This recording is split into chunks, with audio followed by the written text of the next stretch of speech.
লাইলাতুল কদর। লাইলাতুল কদরি খায়রুম মিন আলফি শাহর। তানাজ্জালুল মালাইকাতু ওয়ার রূহু ফিহা বিইذনি রাব্বিহিম মিন কুল্লি আমর। সালামুন হিয়া হাত্তা মাতলা'il ফজর।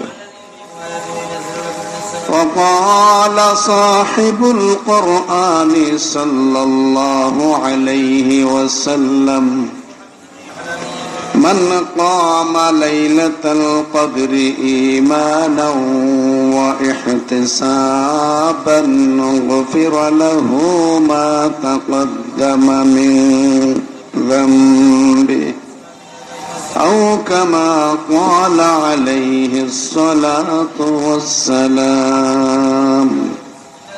بارك الله لنا ولكم في القرآن العظيم ونفعنا وإياكم بالآيات والذكر الحكيم. اللهم صل على سيدنا ونبينا وشفيعنا وحبيبنا مولانا محمد صلى الله عليه وعلى آله وأصحابه وبارك وسلم. اللهم صل على سيدنا ونبينا وشفيعنا وحبيبنا ومولانا محمد صلى الله عليه وعلى آله وأصحابه وبارك وسلم. الحمد لله. মহান আল্লাহ তাআলার দরবারে অগণিত অসংখ্য শুকরিয়া আদায় করছি, যিনি মাহে রমজানুল মুবারকের আজ তৃতীয় জুমা অত্যন্ত স্বতঃস্ফূর্ত ভাবে বৃষ্টি ভেজা পরিবেশ হওয়া সত্ত্বেও আমাদেরকে উপস্থিত হওয়ার তৌফিক দান করেছে। শুকরিয়া আদায় করে বলি আলহামদুলিল্লাহ।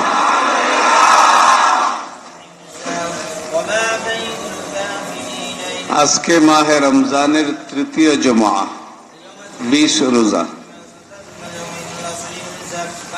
যারা ইতিকাফে বসবেন আজকেই হইল তাদের বসার দিন। আসর থেকে মাগরিবের আগে আগেই মসজিদে চলে আসতে হবে।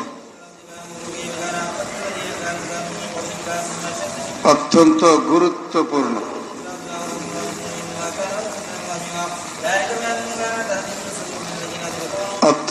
গুরুত্বপূর্ণ দিন এই 10টা দিন।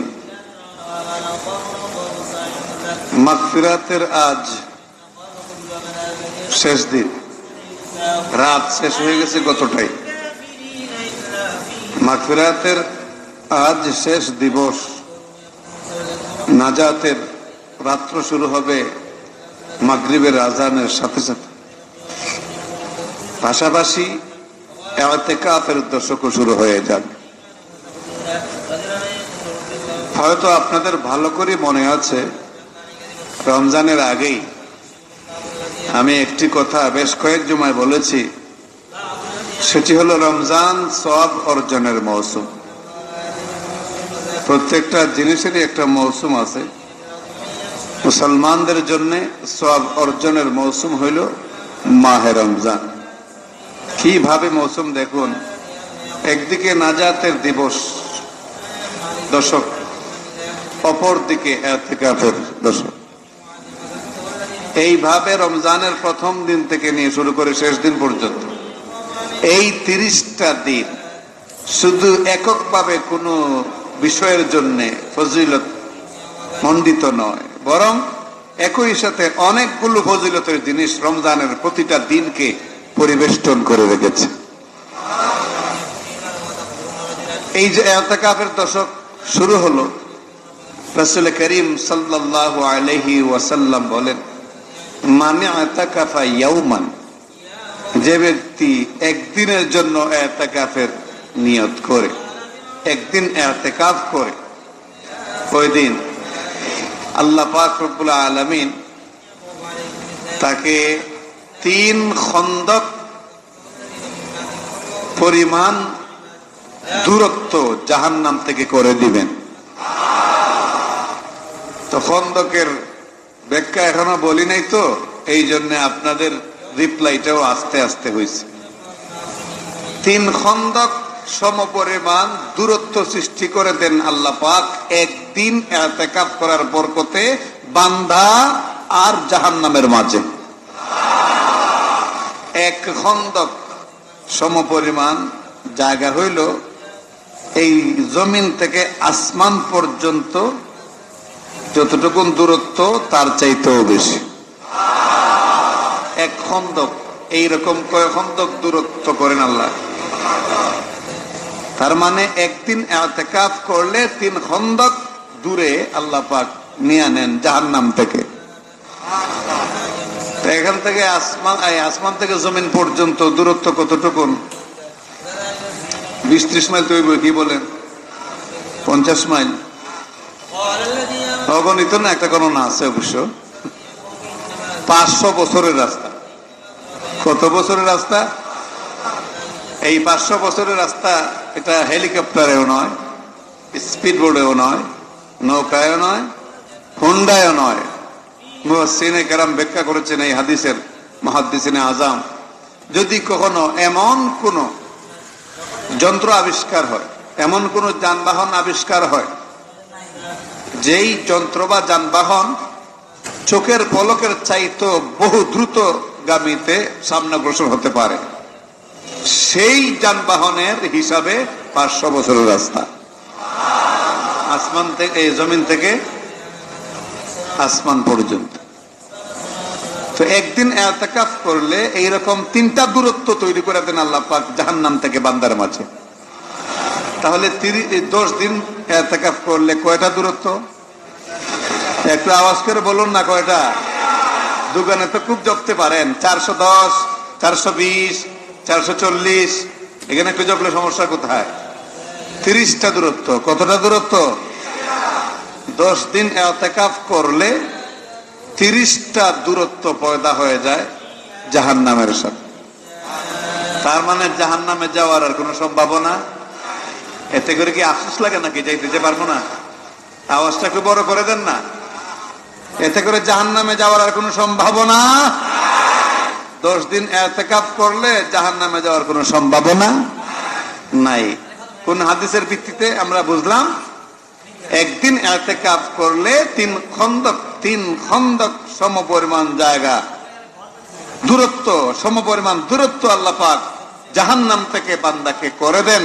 অতএব 10টা দিন কেউ যদি ইতিকাফ করে আর যদি তার নিয়তটা সহি থাকে, আমলটা শুদ্ধ হয়, তাহলে নিশ্চিতভাবে গ্যারান্টি সহকারে ওই লোকটা জান্নাতি হয়ে যায়।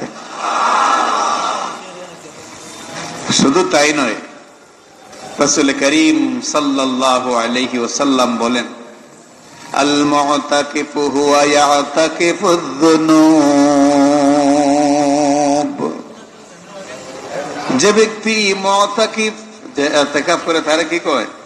মুতাকিফ। যে ব্যক্তি মুতাকিফ হয়, ইতিকাফ করে, আল্লাহ রাসূল বলেন, হুয়া ইয়াতাকিফুয যুনুব, সে সমস্ত পাপ থেকে বেঁচে থাকে।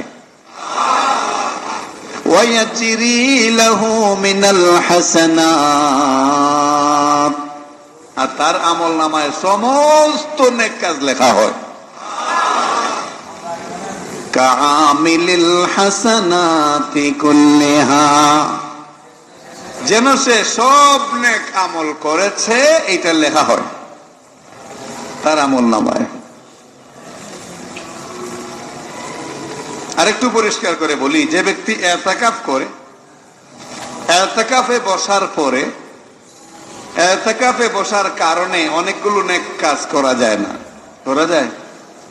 অনেকগুলো নেক কাজ এমন আছে যা এতেকাফে বসার কারণে, যেমন জানাজায় শরীক হওয়া যায় না যদি মসজিদের বাইরে হয়ে জানাজা যাওয়া যায় না, বাজারে যাওয়া যায় না, নাকি বাজারেও যাওয়া যায়, যে বাজারটা করে আসি মন মতো নিয়ে আসি, এটাও হয় না, ঘরেও যাওয়া যায় না।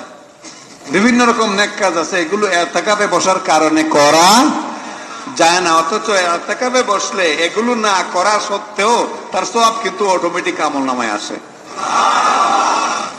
তো সুবহানাল্লাহ, আপনারা কোন তো ঠিকই, কিন্তু প্রতি বছর যারা বসে তারাই বসে, নতুন করে কাউকে সিদ্ধান্ত নিতে দেখি না। নিজের জীবনকে নিয়ে একটু ভাবুন, একটু গবেষণা করুন, একটু চিন্তা করুন, একটু নিজেকে উপরের দিকে তুলবার চেষ্টা করুন। বছরে অন্তত জীবনে অন্তত দু একবার ইতিকাফ করা একটা মুসলমানের জন্য ন্যূনতম পর্যায়ের দায়িত্ব। আর সর্বাধিক পর্যায়ের দায়িত্ব হইল প্রতি বছর ইতিকাফ করা। রাসূল করিম সাল্লাল্লাহু আলাইহি ওয়াসাল্লাম বলেন, সে ইতিকাফে বসে যে সমস্ত নেক কাজ থেকে দূরে থাকলো, পারলো না মসজিদের সীমাবদ্ধতায় থাকার কারণে, কিন্তু ইতিকাফে বসার বরকতে আল্লাহ তার আমলনামার সব সওয়াবই অটোমেটিকলি দিয়া দেন। সুবিধাটা দেখেন, আপনি যদি ইতিকাফে না বসেন, ওই অবস্থায় যদি জানাজার নামাজে যান, তাহলে আপনার জানাজার নামাজে অংশগ্রহণ করাটা কবুল হইল কি হইল না এর কোনো গ্যারান্টি নাই। হইতেও পারে, নাও হইতে পারে। ইতিকাফের বাইরে আপনি কোন সমাজ সেবামূলক কাজে অংশগ্রহণ করলেন, বিভিন্ন মহল্লায়, বিভিন্ন এলাকায়, এইটা আল্লাহর কাছে কবুল হইল কি হইল না তার কোনো গ্যারান্টি আপনার কাছে নাই। কিন্তু আপনি যদি ইতিকাফে বসেন, ওই সমস্ত কাজ আপনার করা হয় নাই, করা লাগে নাই, কিন্তু অটোমেটিকলি নিশ্চিতভাবে সবটা পেয়ে যাচ্ছে। আল মুতাকিফু হুয়া ইয়াতাকিফু যুনুব ওয়া ইয়াজরি লাহু মিনাল হাসানাতি কাআমিলিল হাসানাতি কুল্লিহা। যেন ওই লোক সমস্ত নেক কাজ করেছে, আল্লাহ পাক সেইভাবেই সওয়াব দেন যে ব্যক্তি ইতিকাফ করে। এই ইতিকাফ 10 দিন রাসূল করিম সাল্লাল্লাহু আলাইহি ওয়াসাল্লাম গোটা জিন্দেগি অর্থাৎ মদিনার পুরা জীবনটাই ইতিকাফ করেছেন। এক বছর প্রচন্ড অসুস্থতার কারণে ইতিকাফ করতে পারেন নাই, পরের বছর 20 দিন ইতিকাফ করছে। অত্যন্ত গুরুত্বপূর্ণ বিষয়। তো আশা করি গত বছরের মতো এবারও ইতিকাফে আপনারা বসবেন। যারা গতবার বসেছেন তারা তো আশা করি বসবেনই, পাশাপাশি যারা বিগত জীবনে বসতে পারেন নাই, আমি একটু অনুরোধ করব, যদিও আজকের সময় খুব শর্ট টাইম, যে এত অল্প সময় সিদ্ধান্ত নেওয়াটা খুব কঠিন, এরপরেও আমি অনুরোধ করব যে একটু ভাবুন। চেষ্টা করলে পারা যায়, চেষ্টা করলে পারা যায়। এই সময়টাকে আপনি যদি শর্ট মনে করেন, তাহলে এর চাইতে আরো শর্ট সময়, মাত্র 2 ঘন্টা সময় দিয়ে যদি বলা হয়, টাইম হলো 2 ঘন্টা, আপনার জন্য ভিসা সব প্রসেসিং কমপ্লিট, যাবেন আপনি সিঙ্গাপুর বা থাইল্যান্ড, সময় 2 ঘন্টা, এর ভিতরে আপনাকে জানাতে হবে যাবেন কি যাবেন না। আমার তো মনে হয় এমন অফার দিলে পরে 100 জনের মধ্যে 99.5 জন 2 ঘন্টা নয়, বলবে 2 মিনিটের মধ্যে আমি অনুমতি দিতে রাজি আছি। তো দুনিয়ার ক্ষেত্রে, দুনিয়ার স্বার্থে যদি এত অল্প সময়ে যে কোনো কঠিন সিদ্ধান্ত নেওয়া যায়, দ্বীনের স্বার্থে, আখিরাতের স্বার্থে, নিজের জীবনটাকে সুন্দর করার স্বার্থে, আমরা কি অল্প সময়েও কোনো গুরুত্বপূর্ণ সিদ্ধান্ত নিতে পারি না? পারি কি পারি না? আমি অনুরোধ করব, একটু সিদ্ধান্ত নিন, বসুন। এই কবরের জীবন আর ইতিকাফের জীবনে কিছুটা মিল আছে। কবরের জীবন আর ইতিকাফের জীবনে কিছুটা মিল আছে। যেমন কবরের জীবনটা নিঃসঙ্গ, কবরের জীবন থেকে বের হয়ে আসা যায় না, কবরের জীবন থেকে মনে চাইলেই কারোর সাথে কথা বলা যায় না। সত্যিকারের ইতিকাফ যারা করে তারাও যখন মসজিদে আসে, মসজিদের বাইরে যাওয়া তাদের পক্ষে সম্ভব না। আর যদি নিয়তে কোনো গন্ডগোল থাকে তাহলে গেটে গিয়ে শুধু রিক্সাওয়ালাকে ডাকবে, অমুককে ডাকবে, তমুকের সাথে কথা বলবে। এটা বদ অভ্যাস, এটা ঠিক নয়। কিন্তু সত্যিকারের ইতিকাফ যারা করবে মসজিদে আবদ্ধ হয়ে যাবে, তার আবদ্ধ হওয়া আর ওই কবরবাসী নির্জন গুহায় থাকা এর মধ্যে একটা মিল আছে। কবরবাসী ইচ্ছা করলেই কারোর সাথে যেমন কথা বলতে পারে না, ঠিক তেমনি ভাবে এই মসজিদে ইতিকাফ যারা বসেন, ইতিকাফে যারা বসেন তারাও ইচ্ছা করলেই কথা বলতে পারেন না, এর মধ্যে সীমাবদ্ধতা আছে। সুতরাং একটু বসুন ইতিকাফে, ইনশাআল্লাহ দেখবেন পরকালীন জীবনের একটা নতুন ভাবনা, একটা নতুন চিন্তা যেখানের ভিতরে আসবে, মস্তিষ্কে এসে ভর করবে। আর এই নতুন চিন্তা চেতনা গবেষণায় পরকালের জীবনটাকে সুন্দর করার জন্য নতুন নতুন রাস্তা আল্লাহ পাক খুলে দিবেন। এজন্য আমি বিনীত ভাবে অনুরোধ করব যে এমন কিছু ভাই যারা বিগত জীবনে বসার সুযোগ পান নাই, বসুন 10টা দিন, একটু কষ্ট করুন, দেখবেন এত স্বাদ পাবেন, এত মজা পাবেন, এই পরিবেশ হয়তো বাসায় পাবেন না। শেষ রজনীতে অন্তত 10টা দিন তাহাজ্জুদের নামাজ আপনি পড়তে পারবেন। সবচাইতে বড় কথা হইল এই 10 দিন মসজিদে থাকার বরকতে লাইলাতুল কদর পাওয়া 100% নিশ্চিত। বেশি দরকার নাই মনে হয় আপনাদের, নাকি? লাইলাতুল কদরের দরকার আছে? ইন্না আনজালনাহু ফি লাইলাতিল কদর ওয়া মা আদরাকা মা লাইলাতুল কদর লাইলাতুল কদরি খায়রুম মিন আলফি শাহর تنزل الملائكة والروح فيها بإذن ربهم من كل أمر سلام هي حتى مطلع الفجر। লাইলাতুল কদর রাতের নাম কি? আর একটা আওয়াজ করে বলুন, কি? বোঝা যায় যারা এসেছেন মসজিদে সাহারি সারা সবাই রোজা রাখছেন, খুব টায়ার। এখন বাজে মাত্র 12:30, 12:40 হয় নাই। এখন এত দুর্বল হইলে বাকিটা কি করবেন? তাফসীরের সময় তো ঘুমাই যাবেন। লাইলাতুল কদর রাত্রিটার নাম কি? লাইলাতুল কদর। আল্লাহ পাক মেহেরবানি করে দয়া করে কয়েকটা দিন আর কয়েকটা রাত এই উম্মতকে বকশিশ দিয়েছেন, বকশিশ উপহার দিয়েছেন। কেন উপহার দিলেন? এই জন্যে যে আমাদের গড় আয়ু খুব কম, গড় আয়ু কম। যেমন আমার 38 বছর অতিক্রম হতে চলছে, এখনো যেমন মনে হয় যে কোন সময় মরে যায়, কোন সময় মরে যায়, যেমন তেমন আশা আকাঙ্ক্ষা দুনিয়ার জন্য জাগে না মনের ভিতরে। আমি মনে করি এরকম অনেকের মনেই কল্পনা জল্পনা। কিন্তু আগের উম্মতেরা এক একজন হায়াত পাইতো 700 বছর, 800 বছর। আজকে তাফসীরে যারা থাকবেন শুনবেন নূহ আলাইহিস সালামের কথা, তিনি বাঁচছিলেন 1780 বছর। আর এক বর্ণনা 1770 বছর, 40 বছর, এরকম। এত লম্বা লম্বা হায়াত তারা পাইতো। সঙ্গত কারণেই রাসূলুল্লাহর যুগে সাহাবায়ে কেরাম আল্লাহর নবী মুহাম্মদ সাল্লাল্লাহু আলাইহি ওয়াসাল্লামের দরবারে প্রশ্ন করলেন, ওগো আল্লাহর নবী, আমাদের গড় আয়ু তো খুব কম, আমরা কেমনে এত অল্প সময়ে নেকি অর্জন করে জান্নাতে যাব? এমনকি কিতাবে আছে রাসূল করিম সাল্লাল্লাহু আলাইহি ওয়াসাল্লাম আগের যুগের মানুষের বিভিন্ন আমলের কথা বলতেন সাহাবায়ে কেরামের সামনে। একদিন আল্লাহর নবী বলেন, শোনো, পয়গম্বর হযরত জাকারিয়া আলাইহিস সালাম, হযরত ইউসা ইবনে নুন আলাইহিস সালাম, হযরত হিজকিল আলাইহিস সালাম, তারা সবাই, হযরত ইউনুস আলাইহিস সালাম, তারা সবাই 80 বছর করে সময় পাইছেন শুধু ইবাদত করার জন্য। এবং আল্লাহ নবী সাথে সাথে আরেকটা কথাও বললেন যে বনি ইসরাইল একজন আবেদ ছিল, এক আবেদ 1000 মাস সে শুধু জিহাদ করছে, জিহাদ। 1000 মাস মানে হইল 83 বছর 4 মাস, 83 বছর 4 মাস, এতদিন শুধু সে জিহাদই করছে। রাসূল যখন এইভাবে কথাগুলো বললেন, উপস্থিত সাহাবায়ে কেরাম, কিতাবের মধ্যে এসেছে কয়েকজন সাহাবীর চোখ বেয়ে বেয়ে পানি পড়তেছে।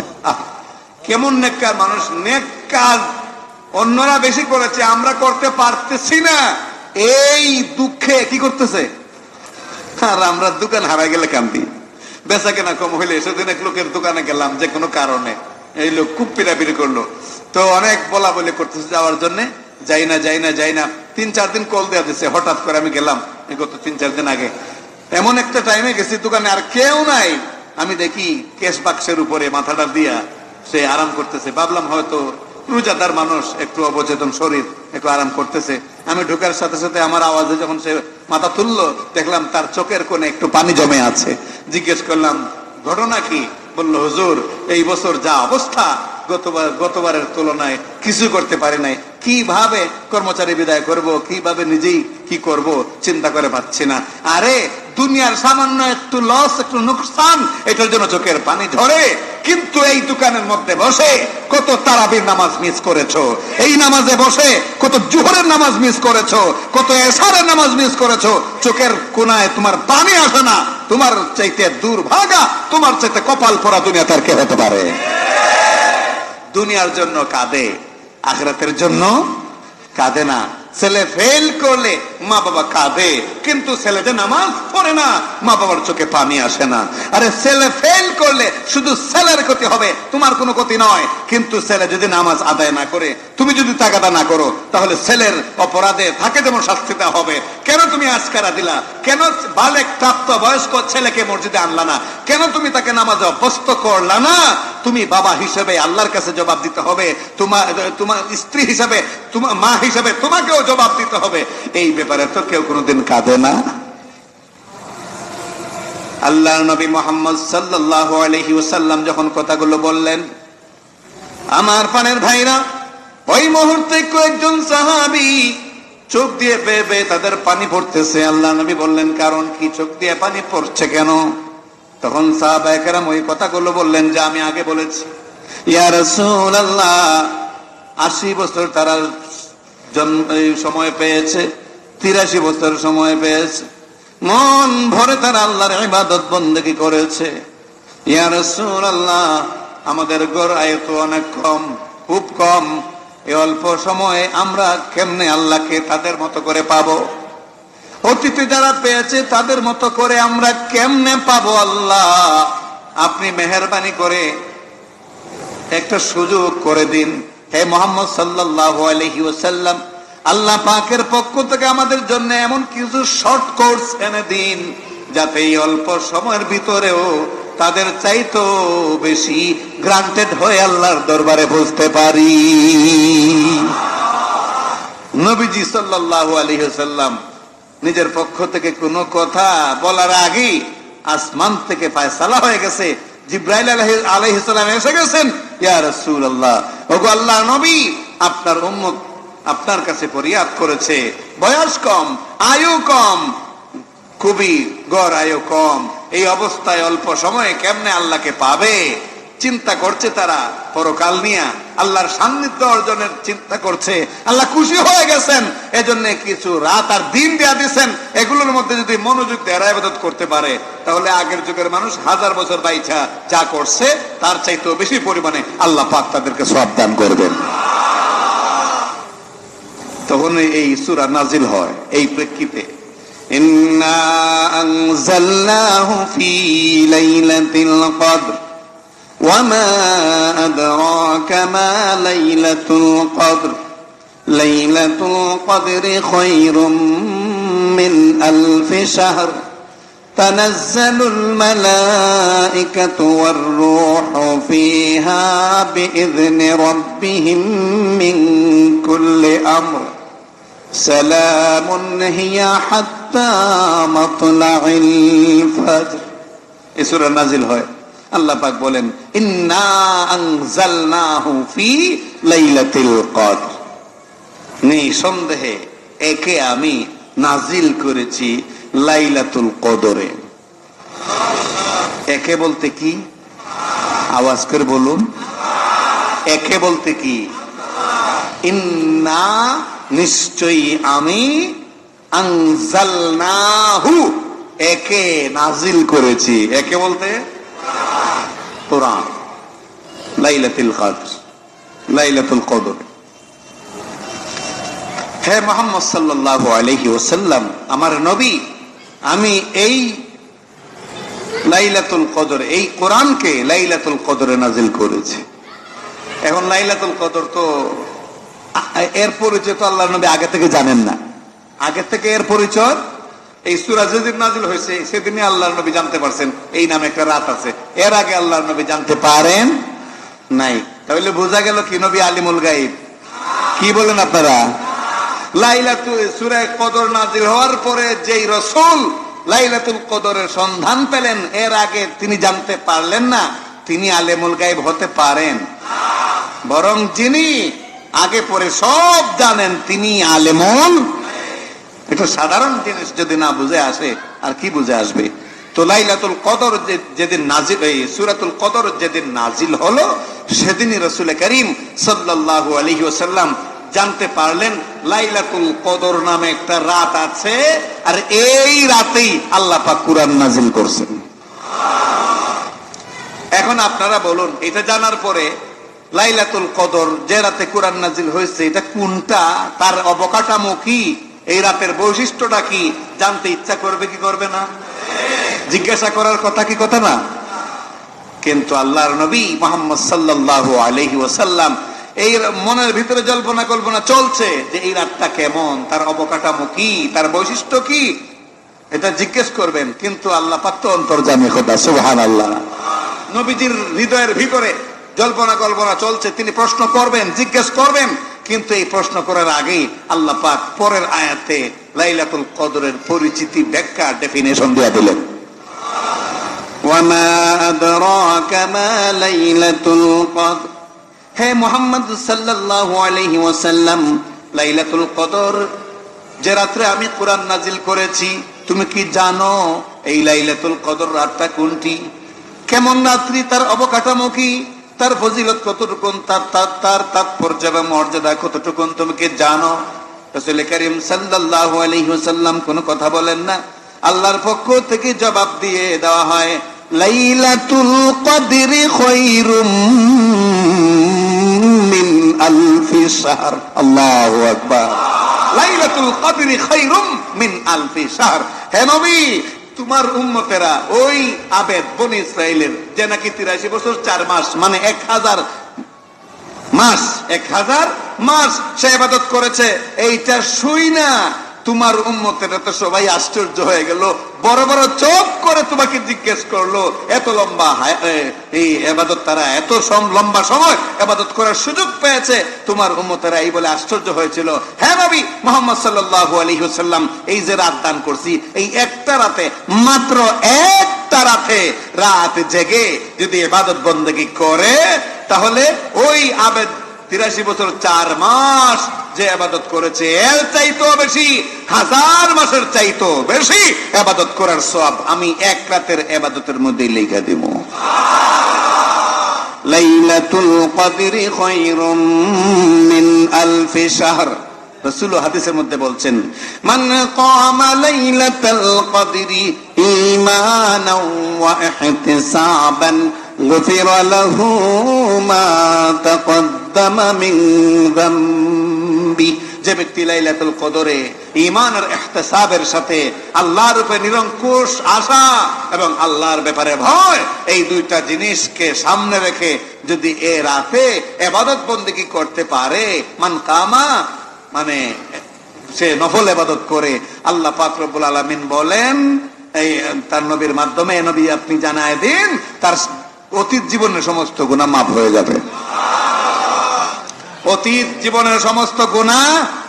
এখন আপনারাই বলুন, এমন একটা ফজিলতময় রাত কি করে চান রাতের ব্যবসা চাইতে উত্তম হইতে পারে? কি বলেন আপনারা? একটু আওয়াজ করুন। এত ফজিলতময় রাত চান রাতের চাইতে কিভাবে বেশি গুরুত্বপূর্ণ হতে পারে? পারে কি পারে না? পারে কি পারে না? আওয়াজ তো আপনারা আসতেই দিবেন, এটাই তো স্বাভাবিক, কারণ চান রাত তো আইতেছে। চান রাত কি নাম দিচ্ছেন আপনারা? চান রাত। ইলেকশনের সময় একটা রাত আছে, এটার নাম কালো রাত, ব্ল্যাক নাইট, আর এটা হলো মুন নাইট। চান রাত মানে এই রাতে যা হইব, এই রাতেই যা হবার হবে। গত এই মাত্র সম্ভবত আধা ঘন্টা আগে আমার হবিগঞ্জ থেকে এক ব্যক্তি আমাকে কল দিলেন। কল দিয়ে বললেন, হুজুর আমি গিয়েছিলাম কেরানীগঞ্জে আলম টাওয়ারে, দোকানের নাম বলবো না আমি, উনি আমাকে বলছে নামটা, যে ওই দোকান থেকে আমি 24,000 টাকার মাল আনলাম। তো আমি যে মালটা অর্ডার করেছি ওনারা এমন একটা আচরণ করলো আমার সাথে যে মনে হলো যেন একদম আসমান থেকে পালাইয়া ফেরেশতা আইছে, এত সুন্দর আচরণ করলো। কিন্তু আমার অর্ডারকৃত মাল 2-4 পিস দিয়া মাঝখানে সব 2-3 নাম্বার ঢুকাই দিছে। হুজুর আমি বড় কষ্ট পেয়েছি। আমি এই লোকটাকে বললাম, ভাই আপনি এই কাজটা করার আগে আমার কাছে পরামর্শ নিলে, আমার অনেক মুসল্লি আছেন এরকম যারা সৎ নিষ্ঠাবান ব্যবসা করেন হকের উপরে, তাদের সাথে আমি পরিচয় করিয়ে দিতে পারতাম।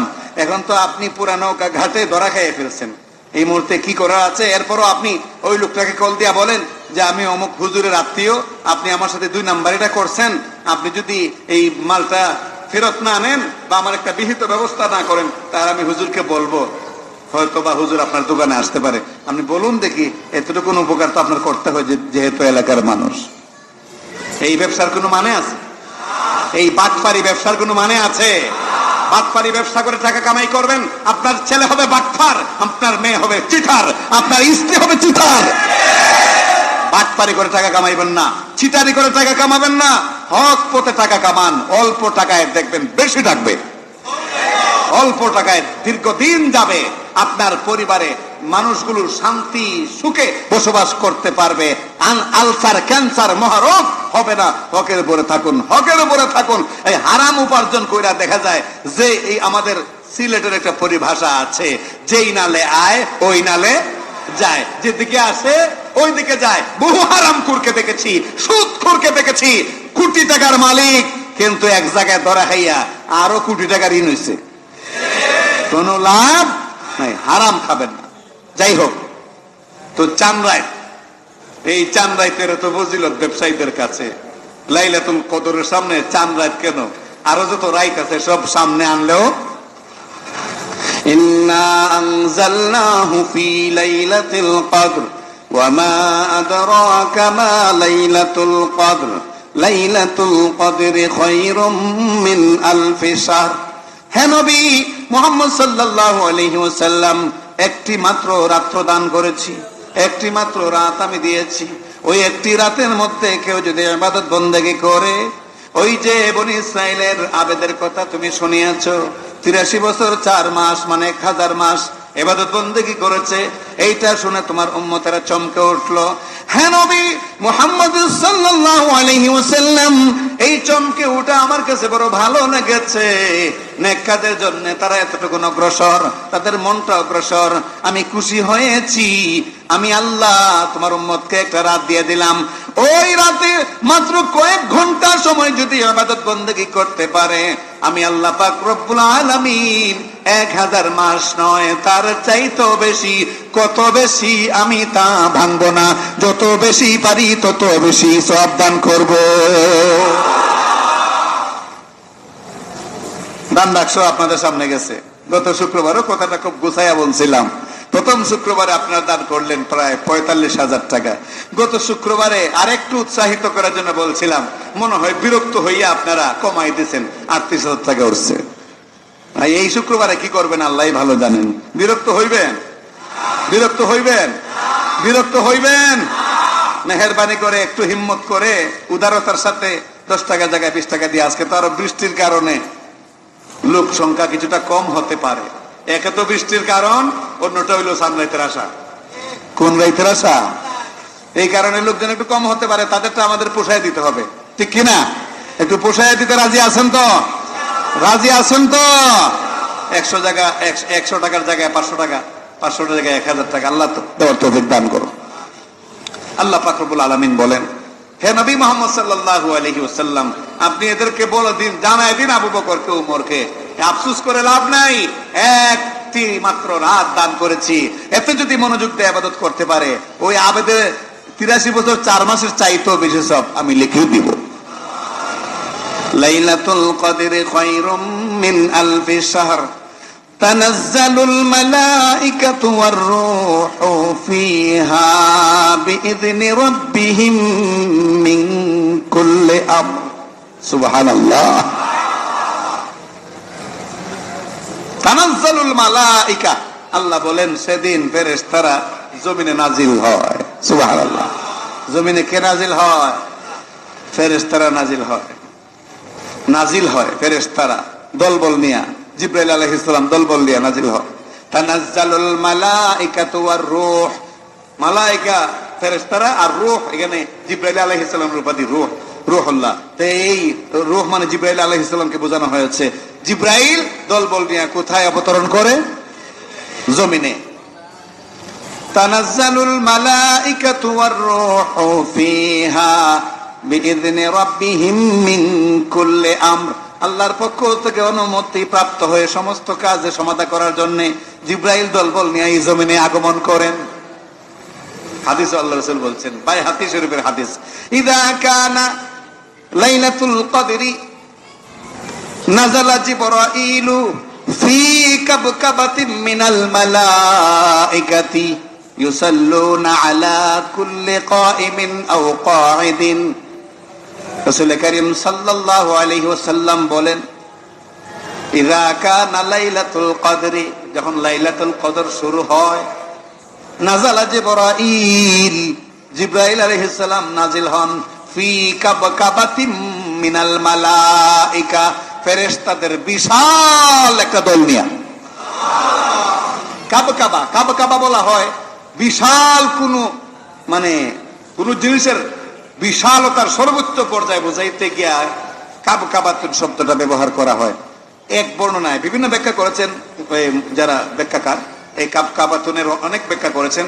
এক ব্যাখ্যায় বলা হয় যে নিম্নে 50,000 লোক হোক, ফেরেশতা হোক, কোন প্রাণী হোক, একটা দলে থাকলে তাকে কাপ কাপ বলা হয়। কি বলা হয়? কাপ কাপ আরবিতে। তো এই আল্লাহ নবী বলেন, ফি কাবকাবাতিন মিনাল মালাইকা, ফেরেশতাদের বিশাল একটা জামাত নিয়ে জিবরাইল আলাইহিস সালাম জমিনে আসেন। আইসা কি করেন? জিলাপি খান, আর আপনাদের সাথে ওই দোকানপাটে বসে বসে চাপান খান নাকি? নাযালা জিবরাইল, নাযালা জিবরাইলু ফি কাবকাবাতিন মিনাল মালাইকাতি ইউসাল্লুনা আলা কুল্লি কাইম, বলুন আল্লাহু আকবার। ইউসাল্লুনা আলা কুল্লি কাইমিন আও কাঈদিন। আল্লাহ নবী বলেন, ফেরেশতা এসে আপনাদের মিলাদ মাহফিলে অংশগ্রহণ করেন না, ইয়া নবীর তালে তালে দাঁড়ান না, বরং জিবরাইল আলাইহিস সালাম এসে যখন দেখেন কুল্লি কাঈদিন আও কাঈমিন, যারা বসে বসে ইবাদত করতেছে কিংবা দাঁড়ায় দাঁড়ায় ইবাদত করতেছে এবং আল্লাহর জিকির আজকার করতেছে, আল্লাহর নামের জিকির করতেছে, এই সবগুলো ইবাদত গুজার মানুষের জন্য, সবগুলো ইবাদতকারীর জন্য জিবরাইল আলাইহিস সালাম নিজে স্পেশাল ভাবে হাত তুলেন আল্লাহর দরবারে। হাত তুলে ইউসাল্লুন, তিনি দোয়া করেন আল্লাহর কাছে। আল্লাহর কাছে তিনি বলেন, আল্লাহ এদের শান্তি কামনা করছি, এদের জন্য আমি আপনার কাছে শান্তি কামনা করছি, রহমত কামনা করছি, মেহেরবানি করে আপনার এই ভদ্র উম্মতদেরকে ক্ষমা করে দিন। জিবরাইল আলাইহিস সালাম আয়েশা এইভাবে বান্দার জন্য দোয়া করেন। আল্লাহ পাক রব্বুল আলামিন বলেন, তানাজ্জালুল মালাইকাতু ওয়ার রূহু ফিহা বিইذনি রাব্বিহিম মিন কুল্লি আমর সালামুন হিয়া হাত্তা মাতলাইল ফজর। আমার প্রাণের ভাইরা, এই যে অবস্থাটা, অর্থাৎ জিবরাইল আলাইহিস সালাম জমিনে অবতরণ করেন, 10 জন 20 জন ফেরেশতা নিয়ে না, হাজার হাজার লক্ষ লক্ষ, হাজার হাজার লক্ষ লক্ষ ফেরেশতা নিয়ে জিবরাইল আলাইহিস সালাম আসেন।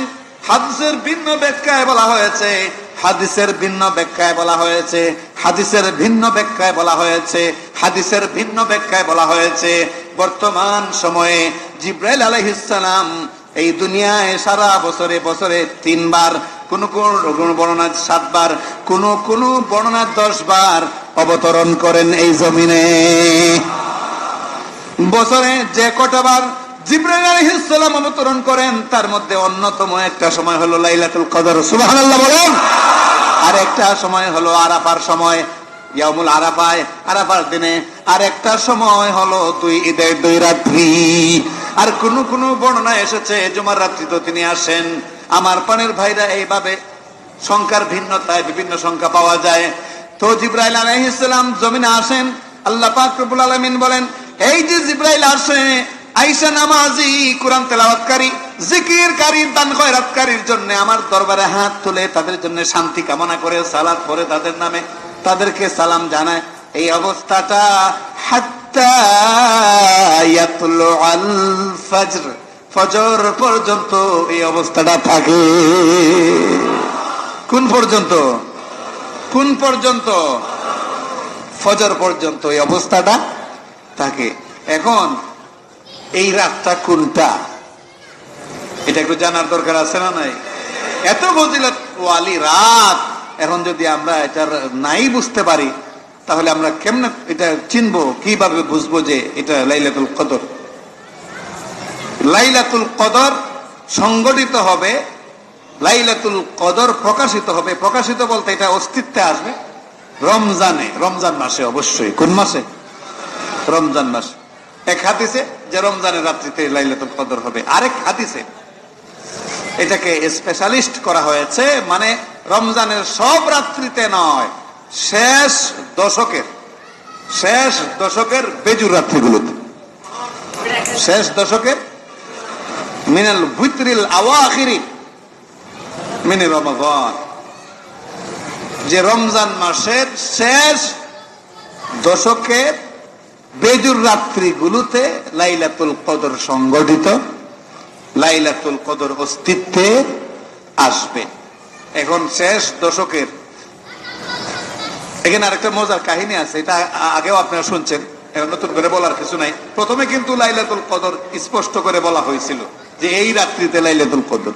রাসূল করিম সাল্লাল্লাহু আলাইহি ওয়াসাল্লামকে স্পষ্ট ভাবে স্বপ্ন যুগে এই জিনিসটা দেওয়া হয়েছিল যে লাইলাতুল কদর অমুক রাত্রিতে।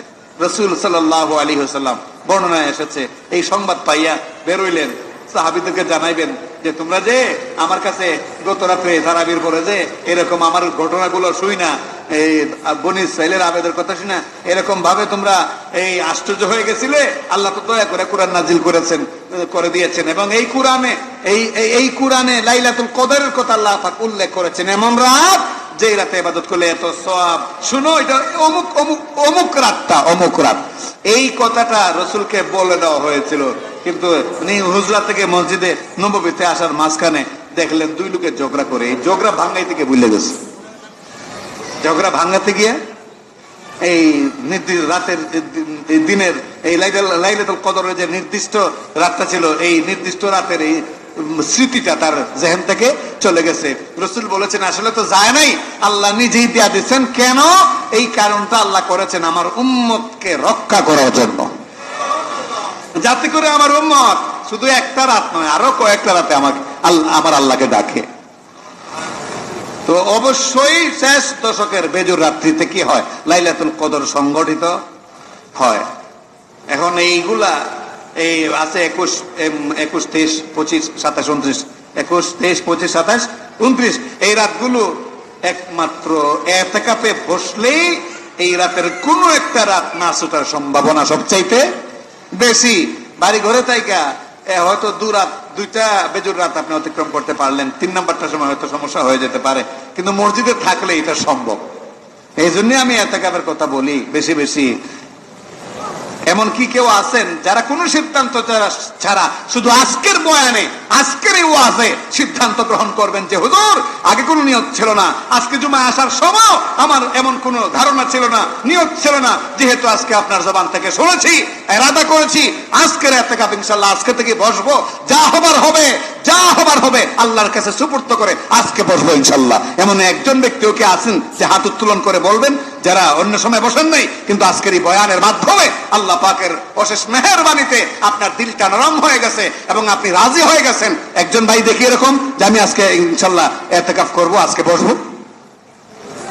মাশাআল্লাহ মাশাআল্লাহ মাশাআল্লাহ। আমাদের একজন মুরব্বী, আপনি আগে বসছেন না? গতবার তো বসছিলেন, এবার বসার নিয়ত ছিল না, এবার বসার এরাদা ছিল না, কিন্তু উনি এরাদা করছেন এই মুহূর্তে। আলহামদুলিল্লাহ, একটু আওয়াজ করে বলি আলহামদুলিল্লাহ। আল্লাহ পাক কবুল আর মঞ্জুর করুন, আল্লাহ পাক কবুল আর মঞ্জুর করুন। এখন এটা ভুলিয়ে দেওয়া হয়েছে রাসূলকে কৌশলগত কারণে, যেন বান্দা রমজানের শেষ দশকটা এই লুবে ইতিকাফে বসে, এই লুবে ইতিকাফে বসলে সে তো পেয়ে যাবে। সুবহানাল্লাহ। এখন লাইলাতুল কদর রমজানের শেষ দশকের বেজুর রাত্রিগুলোর কোন এক রাত্রিতে সংগঠিত হবে, কিন্তু আমরা এতই কি চালাক যে আমরা একটা রাতেই নিয়ে আনেছি 27 রাত, অথচ এই 27 রাতেই 26 দিবাগত রাত, এ রাতেই সবে কদর হবে, এটা কিন্তু নিশ্চিত বলা হয় নাই। কিন্তু এই রাতেই মাশাআল্লাহ সবই আমাদের কোরআন কত ওই রাতেই নির্ধারণ করা আছে। এত বছর ধরে হয়েছে, এখন আমি যদি পরিবর্তন করি তাহলে আমারে আবার কে কোন দিকে কোন ব্যাখ্যা করে কে জানে, যে 2 কলম বেশি বুঝে হুজুরে। তো এই আমরা খতম এই রাতে কি করছি, নির্ধারণ করছি যে রাতে খতম হবে। এছাড়া এ রাতেই সবাই একটা ধারণা নিয়ে আসে যে লাইলাতুল কদর। হ্যাঁ, আমি বলবো আল্লাহ চাইলে পারেন, আল্লাহ চাইলে পারেন যে আপনার ধারণা সত্যি করে এই রাতেই লাইলাতুল কদর দেয়া দিবেন। কিন্তু কোরআন হাদিসে দিন রাতের একটা হিসাব আছে না নাই, একটা ব্যাখ্যা আছে না নাই? আরে বিজ্ঞান তো সবকিছু কোরআন থেকে গ্রহণ করছে।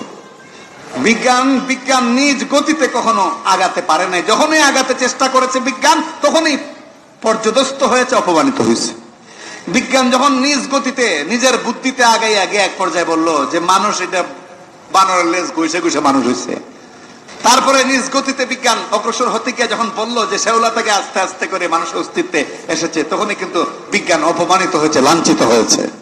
অথচ আল্লাহ পাক বলছেন লাকাদ খালাকনাল ইনসানা ফি আহসানি তাকওয়িম, মানুষ সৃষ্টি করছেন কে? আল্লাহ। শেওলা থেকেও নয়, বানর থেকেও নয়, কিন্তু এটাকে পাশ কাটিয়ে নিজেদের বিজ্ঞানী মনোভাবকে প্রকাশ করার জন্য এটা কইরা অপমানের শিকার হয়েছে এই বিজ্ঞানীরা। তো বলছিলাম সমস্ত উৎকৃষ্ট বিজ্ঞান কোত্থেকে আমদানি? কোরআন থেকে আমদানি। তো দিন রাতের একটা হিসাব আছে না, সেই হিসাবে দেখা যায় প্রতি বছরই সবে কদরের 27 রাতে হতে পারে না, এই যে বছর ঘুরে কি করে না, এই বছরের ঘূর্ণায়মানতার কারণে কোন বছর 21 তারিখে, কোন বছর 23 তারিখে, কোন বছর 27 তারিখে, কোন বছর 29 তারিখে হয়। এটা একদম চির সত্য এবং সমাধানকৃত কথা, যুক্তিসঙ্গত কথা, সাধারণ হিসাব। তো যাই হোক, আমরা তো এই রাতটাই নির্ধারণ করে নেই। এরপর আল্লাহ কাছে দোয়া করি, আল্লাহ যদি দয়া করে এই কমজোর দুর্বল অসহায় বান্দাদের এই মনোভাবটা কবুল করে নেওয়া, যদি এইভাবে লাইলাতুল কদরের সওয়াব দেয়া দেন, আল্লাহ ইচ্ছা করলে পারেন, কিন্তু এটাকেই 100% ধরে নেওয়া ঠিক নয়। তো এই লাইলাতুল কদর সামনে আমরা একটু কি হব, সতর্ক হব যেন এটা ভালো করে আদায় করা যায়। আর যারা ইতিকাফে বসবেন তাদের প্রতি আমার বিনীত অনুরোধ, নিয়ত করে বসবেন যে ইতিকাফে বসার পর থেকে বের হওয়া পর্যন্ত শুধু কালীগঞ্জ বড় মসজিদে যারা বসেন তাদেরকে আমি বলছি না, গোটা দুনিয়ার সমস্ত মসজিদে যারা ইতিকাফে আজকে বসবেন সারা বাংলাদেশে, তাদের সকলকে দৃষ্টি আকর্ষণ করে বলছি, কানে কানে মুখে মুখে কথাগুলো সম্ভব হলে আপনারা পৌঁছাই দিবেন। তাদেরকে বলবো আপনারা যে ইতিকাফে বসবেন, বসার সময় নিয়ত করে বসবেন যে একটা কথাও আমার মুখ দিয়ে মিথ্যা বের হবে না 10 দিনে, এবং আমার জবান দিয়ে, আমার জিহ্বা, আমার দাঁতগুলি 32টা দাঁত আর জিহ্বা ব্যবহার করে একটা শব্দ গীবত কারো জন্য বের হবে না। এবং এই নিয়ত করে বসবেন যে আমার এই জবানটা এই 10টা দিন আল্লাহর নামে ওয়াকফ করে দিলাম, এই জিহ্বা দিয়ে আমি আর অন্য কোনো কাজ করব না, একটাই করব, শুধু আল্লাহর কাজ করব, এতে যেই কাজ আল্লাহ খুশি হন সেই কাজগুলো করব। এই নিয়ত করে বসুন, ইনশাআল্লাহ দেখবেন বের হবেন জান্নাতি মানুষের মতো, জান্নাতি মানুষের মতো বের হবেন। রাসূল করিম সাল্লাল্লাহু আলাইহি ওয়াসাল্লাম পরিষ্কার করে বলেছেন, ইতিকাফে যারা বসে আল্লাহ পাকের রহমত তাদের উপরে 24 ঘন্টা নাজিল হতেই থাকে। আল্লাহ পাক আমাদের ইতিকাফকারী মুতাকিফ ভাইদেরকে তৌফিক দান করুন, তারা যেন সঠিক নিয়মে সঠিক পদ্ধতিতে ইতিকাফ করতে পারেন। মুহতারাম হাজিরিন, গত শুক্রবার আপনাদের খেদমতে মাদ্রাসার জন্য আপনাদের যাকাতের অংশ থেকে কিছু চাউলের বস্তা এবং তার সমপরিমাণ টাকা 3000 দেওয়ার জন্য অনুরোধ করেছিলাম। অনেকে মাশাআল্লাহ দিয়েছেন, আমাদের ইকবাল ভাই, আমাদের হাজী শওকত সাহেব সহ অনেকে দিয়েছিলেন। তো যা এই পর্যন্ত এসেছে, ছাত্রদের যে হার এবং আগামী রমজানের উপরে যে প্ল্যান আমাদের, তাতে করে এটা 3 মাসের খাবারের ব্যবস্থা হয় নাই।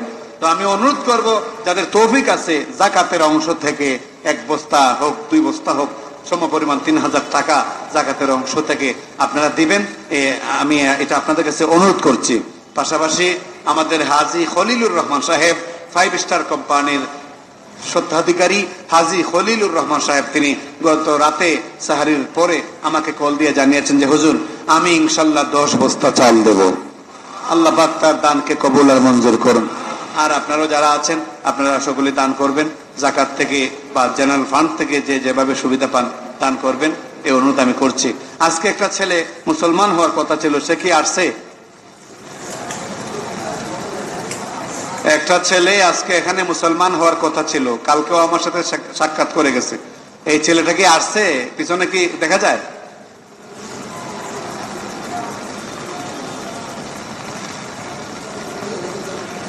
যাই হোক, সম্ভবত আসে নাই। আমি সুবারঢাই ইউনিয়নের সম্মানিত চেয়ারম্যান জনাব হাজী ইকবাল হোসেন সাহেবের সাথে এই বয়ানে আসার আগে কথা বলে এসেছিলাম। ওই ছেলেটা আসলে তাকে মানে কিভাবে কি করা যায় উনি বলছিলেন যে আপনি মুসলমান করে নিন ইনশাআল্লাহ।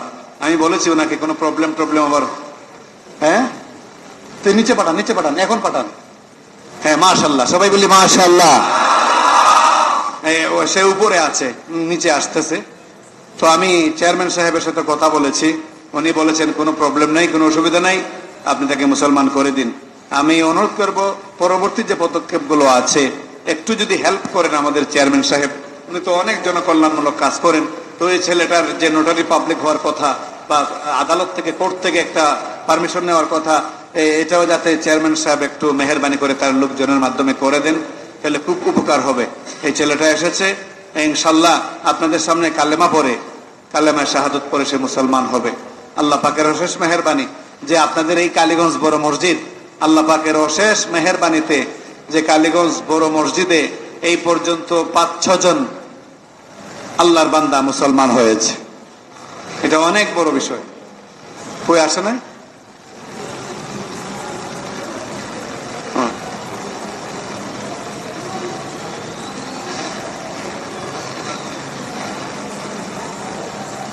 বলবেন না,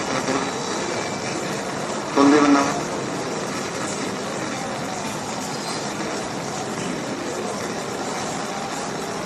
আগে কল দেন না কেন? দায়িত্বহীন কাজ করেন কেন? টুপি তো একটা লম্বা লাগাইছে, এটা বুঝ নাই কেন? বুদ্ধি নাই কেন? বসেন।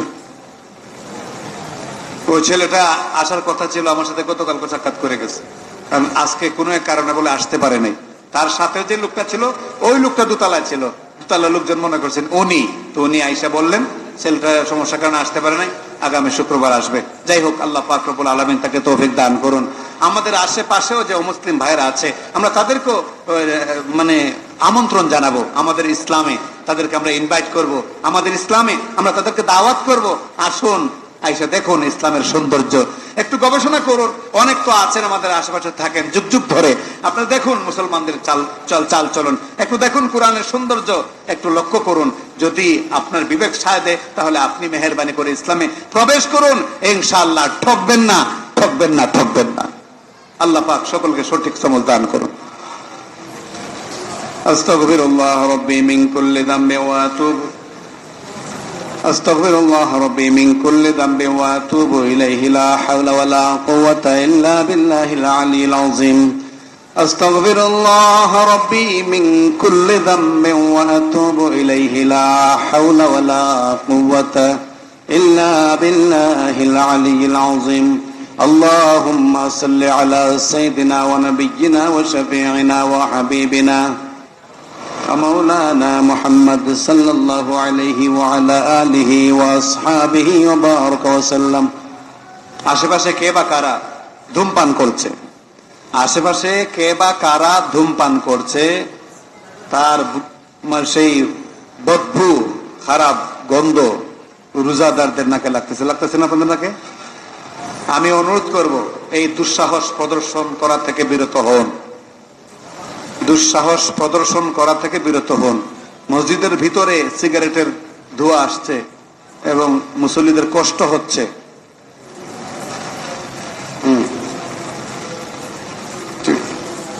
অনেকে আজকে দোয়া চেয়েছেন, ইনশাল্লাহ তাদের সকলের জন্য দোয়া হবে। হাজী আকবর আলী সাহেবের স্ত্রী অত্যন্ত অসুস্থ, খুবই অসুস্থ। তিনি অত্যন্ত নরম দিলে আপনাদের সকলের কাছে দোয়া চেয়েছেন। হাজী খলিল ভাই 5 স্টার কোম্পানির স্বত্বাধিকারী, উনি ওনার আব্বা আমার জন্য দোয়ার দরখাস্ত করেছেন, ইনশাল্লাহ দোয়া হবে। তারপরে আমাদের এই হাজী শাহাবুদ্দিন ভাই, ওনার আব্বা অর্থাৎ চেয়ারম্যান সাহেবের আব্বা হাজী মরহুম হেলাল উদ্দিন সাহেবের জন্য তিনি দোয়া চেয়েছেন। আর দোয়া চেয়েছেন মরহুম আসলাম সাবুর ছেলে, উনি আমাদের মসজিদের সাবেক সদস্য ছিলেন কমিটির, তিনি দোয়া চেয়েছেন, ইনশাল্লাহ তার জন্য দোয়া হবে। মরহুম আব্দুল হামিদ নামে আমাদের আরেক ভাই ইন্তেকাল করেছেন, তার জন্য ইনশাল্লাহ দোয়া হবে। আশরাফ আলী ভাই, তিনি তার নাতি নাতনি সকলের জন্য দোয়া চেয়েছেন, দোয়া হবে। মুসলিহউদ্দিন নামে আমাদের এক রেগুলার মুসল্লি হাজী শওকত সাহেবের সম্পর্কের দিক থেকে বনজামাই, ওনার স্ত্রী খুবই অসুস্থ, হাসপাতালে আছেন। তো হাজী মোহসেন সাহেব ওনার পক্ষ থেকে দোয়া চাইছেন, ইনশাল্লাহ আমরা সকলের জন্য দোয়া করব। আস্তাগফিরুল্লাহ রাব্বি মিন কুল্লি যামবি ওয়া আতুবু ইলাইহি লা হাওলা ওয়া লা কুওয়াতা ইল্লা বিল্লাহিল আলিয়্যিল আযীম। আস্তাগফিরুল্লাহ রাব্বি মিন কুল্লি যামবি ওয়া আতুবু ইলাইহি লা হাওলা ওয়া লা কুওয়াতা ইল্লা বিল্লাহিল আলিয়্যিল আযীম। আলহামদুলিল্লাহি রাব্বিল আলামিন। ربنا ظلمنا أنفسنا وإن لم تغفر لنا وترحمنا لنكونن من الخاسرين. ربنا فاغفر لنا ذنوبنا وكفر عنا سيئاتنا وتوفنا مع الأبرار. اللهم اغفر لنا ولوالدينا رب ارحمهما كما ربياني صغيرا. رب ارحمهما كما ربياني صغيرا. আল্লাহ তাআলা আজকে 20 রোজা, 20 রোজা, এতেকাফে যারা বসা তারা আজকে এতেকাফে বসবেন। নাজাতের দিনগুলো শুরু হবে, মাগফিরাতের দিন আজকে শেষ হয়ে যাবে। আল্লাহ প্রতিদিন